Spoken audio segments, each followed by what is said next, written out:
श्री रामकृष्ण लीला प्रसंग स्वामी शारदानंद जी द्वारा लिखित पाठ संख्या 182।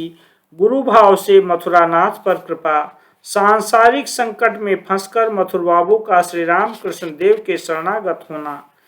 एक ओर तो बाबा के भीतर इस प्रकार का बालक भाव विद्यमान था और दूसरी ओर हम देखते हैं कि किसी जमींदार के साथ विवाद उपस्थित होने पर मथुर बाबू के आदेश से लठ चलने तथा खून हो जाने के कारण संकट में फंसकर मथुर बाबू उनके पास आते हैं और कहते हैं, बाबा मेरी रक्षा करो। बाबा यह सुनते ही सर्वप्रथम तो क्रोधित होकर उन्हें नाना प्रकार से भर्त्सना करने लगे। उन्होंने कहा, मूर्ख कहीं का, तू नित्य प्रति इस तरह का कोई न कोई उपद्रव खड़ा कर मेरे समीप आकर कहने लगेगा कि रक्षा करो। अरे मूर्ख, मैं कर ही क्या सकता हूँ? जा स्वयं जो कुछ करना हो कर, मैं कुछ नहीं जानता। तदनंतर मथुर बाबू के विशेष आग्रह पूर्वक प्रार्थना करने पर बोले, जा, माँ की इच्छा से जो कुछ होना है होगा। और वास्तव में ही मथुर बाबू का वह संकट दूर हो गया। श्री रामकृष्ण देव के लिए कृपण मथुर बाबू के प्रचुर अर्थ व्यय करने का दृष्टांत। श्री रामकृष्ण देव के जीवन में इस प्रकार के दोनों भावों के परिचायक ऐसे कितने ही दृष्टांत दिखाई देते हैं। उनको देख सुनकर ही मथुर बाबू की यह दृढ़ धारणा बन चुकी थी कि उन्हें धन, मान, प्रताप आदि जो कुछ प्राप्त है वह सब बाबा की कृपा का ही फल है। अतः बाबा को साक्षात ईश्वर अवतार मानकर राज सम्मान देना तथा उनके प्रति अविचल भक्ति विश्वास स्थापन करना मथुर बाबू के लिए कोई विचित्र बात नहीं थी। भक्ति के पात्र के प्रति अर्थ व्यय के द्वारा ही विषयी लोगों की भक्ति नापी जा सकती है। विशेषकर मथुर बाबू अत्यंत चतुर, समझदार, बुद्धिमान, विषयी व्यक्ति प्राय जैसे हुआ करते हैं, कुछ कृपण भी थे, किंतु बाबा के संबंध में मथुर बाबू मुक्त हस्त होकर अर्थ व्यय करते थे। इससे यह स्पष्ट है कि वास्तव में ही उनका भक्ति विश्वास आंतरिक था। धार्मिक नाटक दिखाने के निमित्त बाबा को अच्छी तरह से सजाकर बैठाने के पश्चात गायकों को पुरस्कार देने के लिए मथुर बाबू 10-10 रुपए की गड्डी के हिसाब से एकदम 100 या उससे अधिक रुपए उनके सम्मुख रख देते थे। नाटक देखते हुए बाबा जो ही किसी मर्मस्पर्शी गीत को सुनकर मुग्ध तथा भावाविष्ट होते थे, तत्काल ही कभी कभी एक साथ सभी रुपयों को अपने हाथों से गायक की ओर खिसकाकर उसको पुरस्कार दे डालते थे। मथुर बाबू को तदर्थ किसी प्रकार का असंतोष नहीं होता था। बाबा का हृदय जैसा महान है, तदनुरूप पुरस्कार ही दिया गया, ऐसा कहकर वे आनंद प्रकट किया करते थे एवं पुनः उसी प्रकार से उनके सामने रुपये सजा देते थे। भाव मुख में अवस्थित जो बाबा रुपया मिट्टी है, मिट्टी रुपया है, ऐसा मानकर एकदम निर्लोभ बन चुके थे, उनके समक्ष उन रुपयों का रहना कब तक संभव था? वे पुनः भाव तरंग की उन्मत्त विह्वलता में मग्न होकर प्राय उन सभी रुपयों को एक साथ दे डालते थे।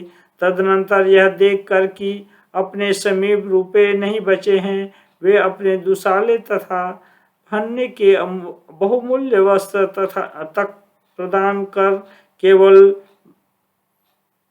भावांबर धारण कर बहुधा निश्चल तथा समाधिस्थ हो जाया करते थे। उस समय मथुर बाबू अपने धन को इस तरह सफल होते देख आनंद विभोर हो बाबा को पंखा झलने लगते। उक्त विषयक अन्यान्य दृष्टांत। बाबा के संबंध में कृपण मथुर बाबू की इस प्रकार की उदारता के कितने ही दृष्टांत हैं। बाबा को अपने साथ लेकर उन्होंने वाराणसी, वृंदावन आदि तीर्थ पर्यटन करते समय बाबा के कथनानुसार वाराणसी में कल्पतरु बनकर दान दिया था। उस समय जिसने जो कुछ याचना की थी, उन्होंने उसे वही प्रदान किया था। उस समय उन्होंने बाबा से अनुरोध किया कि वे कुछ मांगे, परंतु बाबा को तो किसी भी वस्तु का अभाव नहीं दिखा।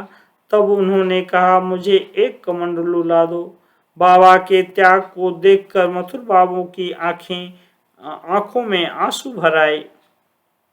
श्री रामकृष्ण देव की इच्छा अनुसार श्री वैद्यनाथ धाम में मथुर बाबू द्वारा दरिद्र नारायण सेवा, मथुर बाबू के साथ वाराणसी, वृंदावन आदि तीर्थ दर्शन के निमित्त जाते समय वैद्यनाथ धाम के समीपवर्ती किसी गांव के भीतर से जाते हुए वहां के निवासियों की दुख दुर्दशा को देखकर बाबा का हृदय करुणा से पूर्ण हो उठा।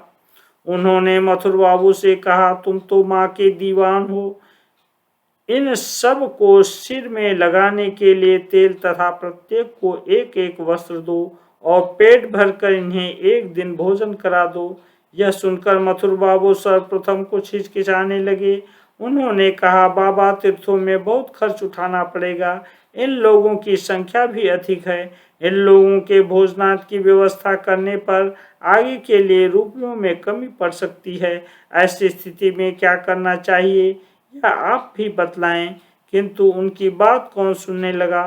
ग्रामवासियों का दुख देखकर बाबा के नेत्रों से उस समय अविरल अश्रुधारा बह रही थी। उनका हृदय करुणा से भर गया था। उन्होंने कहा, दूर हो मूर्ख, इस तरह मुझे तेरे काशी धाम नहीं जाना है। मैं इन्हीं लोगों के समीप रहूंगा, इनके कोई भी नहीं है, इन्हें छोड़कर मैं नहीं जाऊंगा। इतना कहकर बालक की तरह हट करते हुए वे उन गरीबों के बीच में जाकर बैठ गए। उनके इस प्रकार करुणापूर्ण व्यवहार को देखकर मथुर बाबू ने तत्काल ही कलकत्ते से कपड़ा मंगवाकर बाबा के कथनानुसार समस्त कार्यों को संपन्न किया। बाबा भी ग्रामवासियों के आनंद को देखकर स्वयं अत्यंत आनंदित हुए तथा उन लोगों से विदा लेकर हंसते हंसते मथुर बाबू के साथ काशी धाम के लिए प्रस्थान किया। हमने सुना है कि किसी समय भ्रमणार्थ मथुर बाबू के साथ राणा घाट के समीपवर्ती उनके जमींदारी के अंतर्गत किसी गांव में उपस्थित हो। वहां के लोगों की भी दुर्दशा को देखकर एक बार श्री रामकृष्ण देव के मन में इसी प्रकार करुणा का भाव उदय हुआ था तथा मथुर बाबू के द्वारा उस समय भी उन्होंने इस तरह की व्यवस्था कराई थी। श्री रामकृष्ण देव के साथ मथुर बाबू का संबंध दैव निर्दिष्ट था। भोग वासना रहने के कारण मथुर बाबू के पुनर्जन्म के बारे में श्री रामकृष्ण देव का वक्तव्य। गुरु भाव में अवस्थित श्री रामकृष्ण देव ने इस प्रकार मधुर संबंध में मथुरानाथ को सदा के लिए आबद्ध कर लिया था।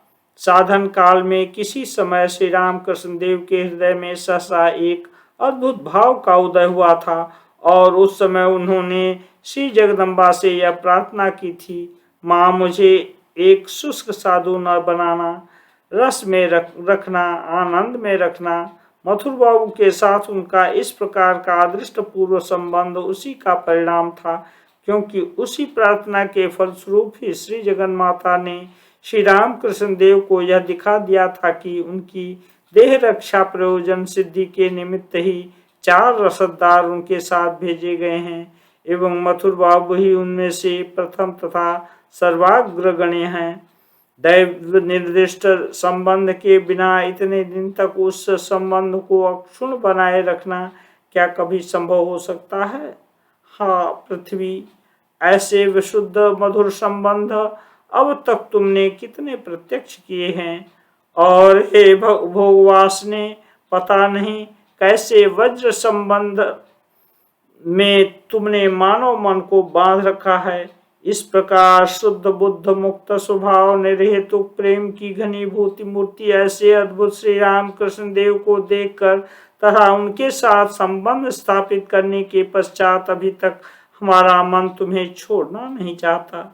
एक दिन हमारे किसी मित्र ने श्री रामकृष्ण देव के श्रीमुख से मथुर बाबू के अपूर्व वृत्तांतों को सुनते समय उनके महान सौभाग्य की बातों की से स्तंभित तथा विह्वल होकर उनसे पूछा, महाराज, यह तो बतलाइए कि मृत्यु के बाद मथुर बाबू को क्या गति प्राप्त हुई। संभवतः उन्हें निश्चय ही और जन्म लेना नहीं पड़ेगा। यह सुनकर श्री रामकृष्ण देव ने कहा, कहीं न कहीं राजा होकर उसने जन्म लिया होगा, और क्या, क्योंकि उसके अंदर भोग वासना विद्यमान थी। इतना कहकर वे दूसरी चर्चा करने लगे।